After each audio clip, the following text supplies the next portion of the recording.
slavery. And those three important concepts are the African origin of humankind. And he opens up his book talking about melanin. And as the newspapers have distorted everything I've said, let me clarify the record. We don't have any theories of black people being superior intellectually over the Europeans because of melanin. If we do get that scientific information data, we'll be the first to let you know about it. I'll come right here to Amsterdam and have a major press conference, and then head over to Paris and London. But as Dr. Diop says in the opening of his book, melanin, epidermal melanin, the pigment melanin, lets us know that we were the first and foremost on the planet. And he cites a scientific law, Glover's law, G-L-O-G-E-R. Mammals in the sun develop pigment melanin to resist the ultraviolet rays of the sun. So if humanity has been on planet Earth for millions of years, if large brain humanity has been on planet Earth for hundreds of thousands of years, it has had to have been pigmented and of color. And so we stand on a scientific truth that we are the first peoples on the planet Earth. However, because knowledge is twisted and turned around the system of white supremacy and the system of Arab supremacy, the Europeans say that they are first. The Dutch, who are not a real figure in ancient history at all, prop themselves up with the first. They call themselves the first world. And then they looked at the mothers and fathers of humankind, and they said, you better jump back into the third world. And some of them, they pushed us back into a fourth world, and some of us are so weak intellectually that we never even asked ourselves who is in the second world, that they skipped over to dump us into the third world.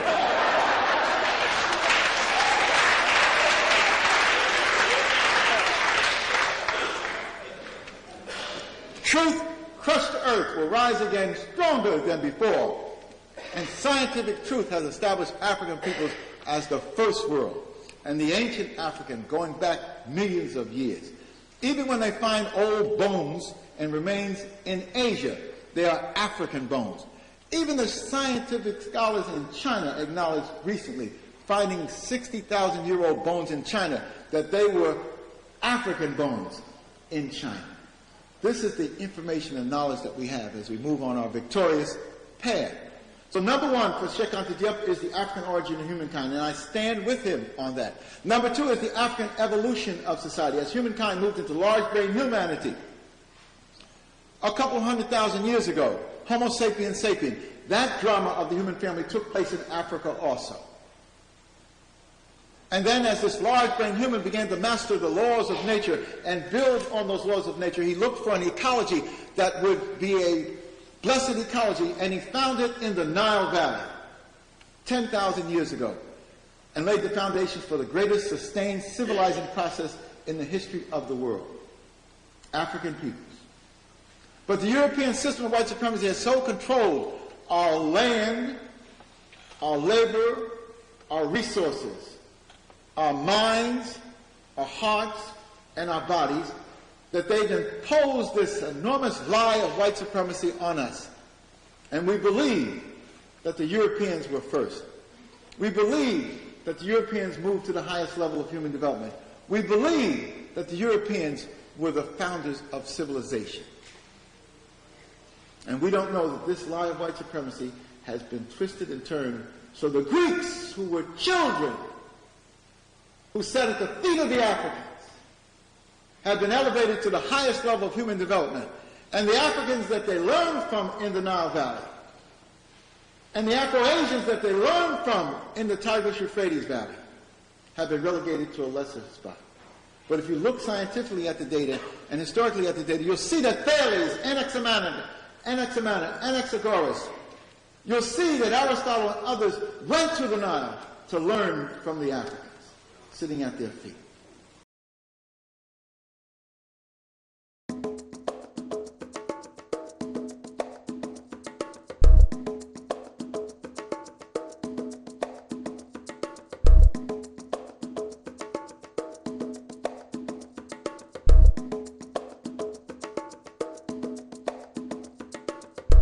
We were the first to master the laws of nature and build pyramids, but even our pyramids have been taken from us.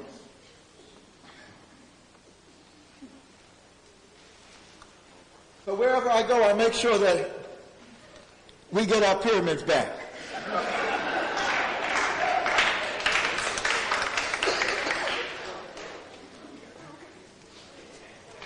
In fact, Mayor Koch, the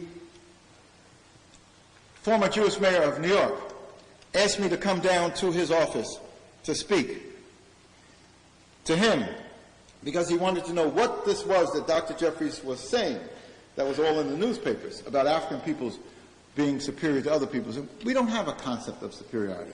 Superiority and inferiority is something that the European dwells on. The African believes that all of God's creation has a worth, whether it's the creation in the sea, the creation in the sky, the creation in the trees, as well as the creation in humanity. This concept of inferiority and superiority is not one that's a part of our makeup. But the European, because of a gnawing sense of inferiority, seems to feel that he's got to create these hierarchies of superiority. And the perfect example is, as my brother was laying out, Nazi Germany.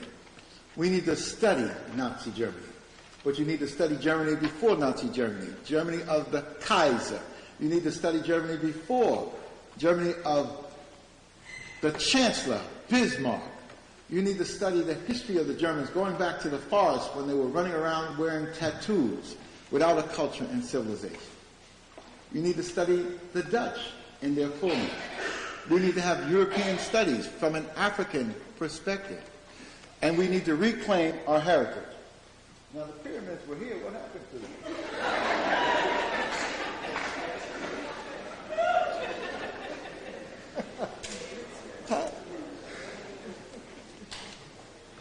Well, be.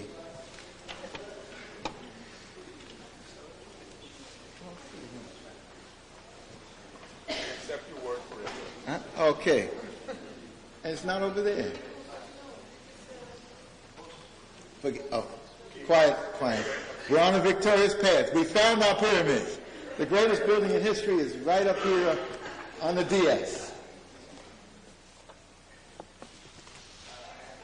It's important for African peoples to claim their heritage. Not only their great heritage of struggle and enslavement, but to claim the heritage that's a part of the world's heritage. That we are the pyramid builders. We are the builders for eternity. And I was glad my brother Dr. Fernandiko was able to show you some of these images. But we need to take the images and make them work for us into the future. African scholars, and I'm in that tradition, have established a tradition of description and analysis and prescription. That not only do they describe something, they analyze it, and then they prescribe a formula for doing something. And that's what we are all about. Tomorrow we'll detail the plan for Africans moving into a period of renaissance. But we need to claim our pyramids, but we run into a problem because Europeans say, no, our biblical tradition says that the pyramids were built by ancient Hebrews of baked mud and straw. There's no pyramids in Egypt of baked mud and straw. All sacred building is hewn out of the living rock of the Nile. No other people have built on such a grand scale. But still the myth exists, and if you raise the truth, they'll say you're what? Anti-Jewish, anti-Christian, anti-white. But we have to raise the truth. And that's why I was glad we had our Dutch scholar who set the stage by laying out the truth so the Dutch can know that it's not a one-sided African perspective.